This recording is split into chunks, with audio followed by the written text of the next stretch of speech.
Hello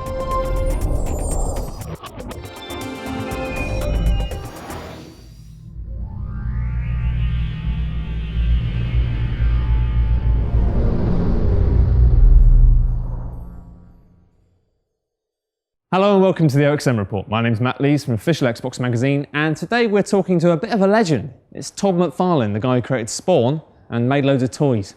He's doing the character design for a brand new game called Kingdoms of Amalur Reckoning. We've sort of engineered sort of backwards, where in a lot of games the average person goes, oh, I play it and I get killed and I got to start all over. Here, you're already dead to start with. That's sort of the opening, right? They're going to be resurrected when you start.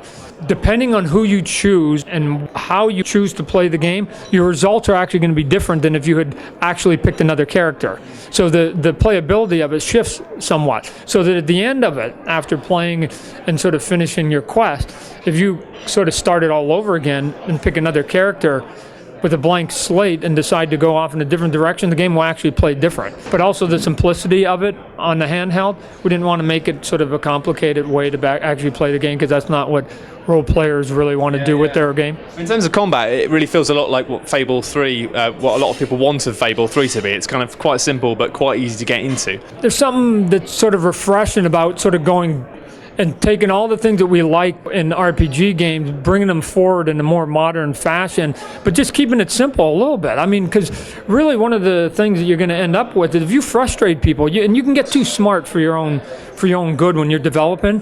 You know, you get all the developers and all the artists, and there are times when we get too clever, and I try to be aware of it, going, guys, we're overthinking it.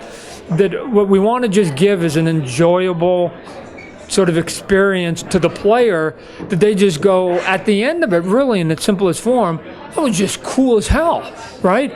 Why do you like Reckoning? Because it's just cool. I mean, if we do that, if we get that out of their mouth, we will have accomplished everything we wanted, because we spend, you know, years developing and all this theory and this theses, coming up with all the reasons why everything exists, but at the end of the day, the player, when they're done playing it, really only have three reactions: love it, hate it, it's average.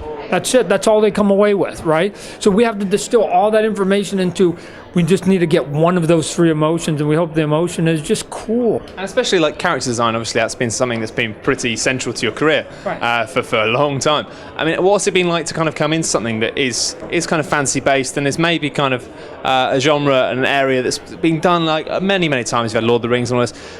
How has it been to approach something like that, going, you know what, we want it to feel familiar but also like not just the same? That's the exercise. You just said it. You don't want to, again, try and be too smart and reinvent it all. I mean, we're in the fantasy genre, so there's going to be elves and trolls and wizards and mages and spells and castles and all these things, right? I mean, all the obvious components are going to be there. Why? Because that's what people come and play fantasy games for. If you don't give it to them, why am I playing the fantasy game? Then you're not giving me all the fantasy.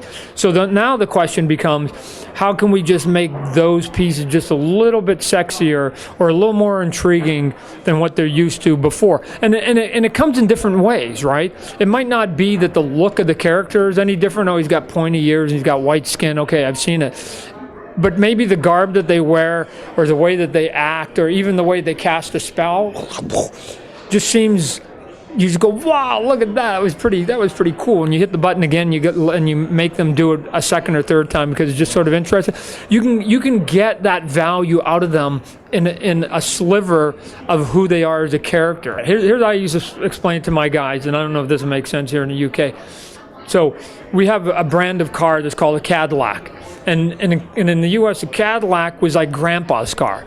Like when you got sort of old and stuffy, you'd buy a Cadillac. But somebody figured out how to make the Cadillac sexy to a 22-year-old. But the way they did it, they kept the engine, they kept the chassis, they kept the wheels, but they put kind of a cooler body on it. They put a real shiny paint job on it, maybe even put some flames on it, and they put big shiny wheels, and they put a big boom box and a lot of bass into that car. And now they were able to sell a Cadillac to a 22-year-old. So we can sell anything to the RPG player as long as we take what was already there that they are complacent about, and we just sort of upgrade it a little bit visually, that hopefully they'll walk back going, it's funner and it's cooler and it's a little sexier than the other ones, and I just like it. At the end of it, I just like it, and that's an answer in and of itself. Seems fair. Well, Kingdoms Amalur reckoning is the Cadillac of RPGs.